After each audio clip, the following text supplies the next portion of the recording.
Adinaya, donc, c'est une make-up artiste. C'est une formatrice et c'est aussi la fondatrice de la marque AMS Beauty. Le premier point fort d'Adinaya, c'est l'innovation. C'est quelqu'un qui est toujours en train d'innover et d'épater ses prospects. Comment? Lorsqu'Adinaya s'est lancée, c'était une des premières, entre guillemets, en France à lancer ce concept de formation en one-to-one et elle s'est inspirée de quoi? Des UK et de l'Angleterre.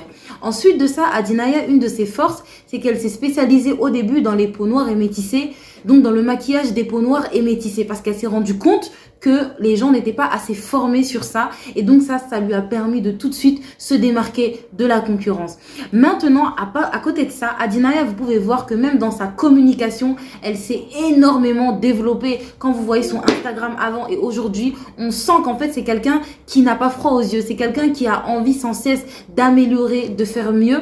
Et finalement, je vais passer à mon deuxième point, mais avant ça, la preuve même qu'Adinaya c'est quelqu'un qui voit grand et qui va aller loin, c'est que même dans ses partenariats, elle est de plus en plus dans le haut de gamme, dans le premium, avec par exemple les influenceuses qu'elle maquille, que ce soit Yanissa Xoxo, avec la vidéo qu'elle a faite avec elle sur YouTube qui a dépassé les 1,2 millions de vues, que ce soit le fait de maquiller encore Winnie Harlow, qui est une grosse personnalité, ou encore Didi Stone, que vous connaissez parfaitement.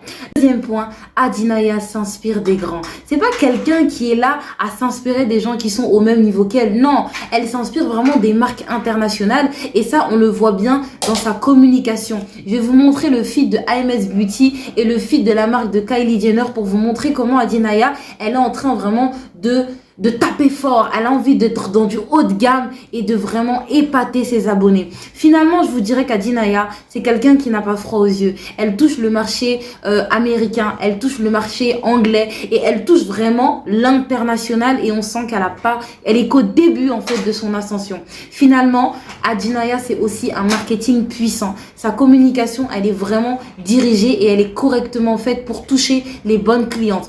Adinaya, sa force, c'est que ses clientes sont devenues ses ambassadrices. Ça veut dire qu'on voit beaucoup de clientes d'Adinaya qui font sa pub naturellement, qui vont utiliser ses produits, qui vont faire des vidéos, qui vont faire des réels, etc. Et tout ça lui permet en fait de grandir et de façon vraiment naturelle. Mais c'est tellement puissant parce que comme vous le savez, le bouche à oreille, c'est le meilleur moyen de toucher énormément de gens et de fidéliser un maximum sa clientèle. Troisième point, Adinaya, c'est quelqu'un finalement, et je dirais que sa personnalité est au cœur de son succès. C'est quelqu'un qui n'est pas là, elle fait pas genre en fait, elle est simple, elle est naturelle. Et il suffit de la suivre quelques mois ou quelques semaines et vous vous rendrez compte que c'est quelqu'un, elle est hyper naturelle. Elle met à l'aise les gens et tu as l'impression de suivre une amie. Et c'est ça qui est beau en fait, c'est qu'aujourd'hui on est fatigué des entrepreneurs, on est fatigué des influenceuses qui sont trop dans le m'as-tu vu et qui veulent trop montrer qu'elles sont trop au-dessus de leurs abonnés. Avec Adinaya, c'est pas ce qu'on ressent, elle est hyper naturelle, elle met à l'aise, elle te fait rigoler et vraiment c'est ça qui est beau.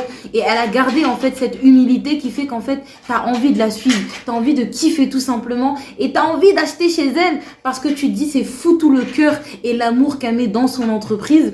Et je dirais aussi que Adinaya c'est quelqu'un, tu sens qu'elle travaille avec Dieu, tu sens que Dieu il est au cœur de son business, qu'elle a vraiment envie de travailler sur des bonnes bases, l'authenticité, la transparence, etc.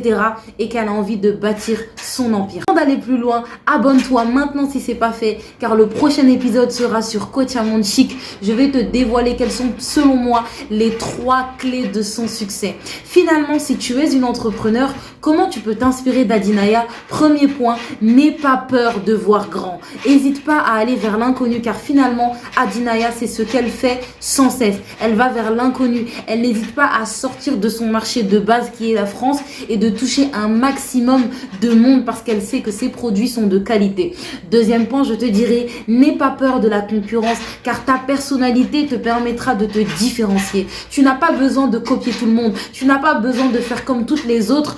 Si tu es toi-même, si tu te montres tel que tu es, eh bien sache que c'est ça que les gens apprécieront. Et finalement, Professionnalise-toi, comme vous l'avez vu dans l'histoire d'Adinaya. Adinaya, c'est quelqu'un qui clairement se professionnalise sans cesse. Lorsqu'il s'est passé l'humiliation avec la mariée qui avait pris une autre maquilleuse au lieu d'elle, eh bien vous voyez, elle s'est dit, je vais tout déchirer en fait. Je vais devenir la référence. Ça veut dire qu'au point que les gens vont me respecter. Et pour que les gens te respectent, il faut que ta communication arrive à un niveau. Il faut que ton marketing y soit puissant. Même dans ton site internet, on doit sentir que tu as trop de valeur. Alors ne néglige pas de travailler à développer et à expanser ton entreprise. C'était Dinaya pour te motiver, t'inspirer, ta coach business de la gloire.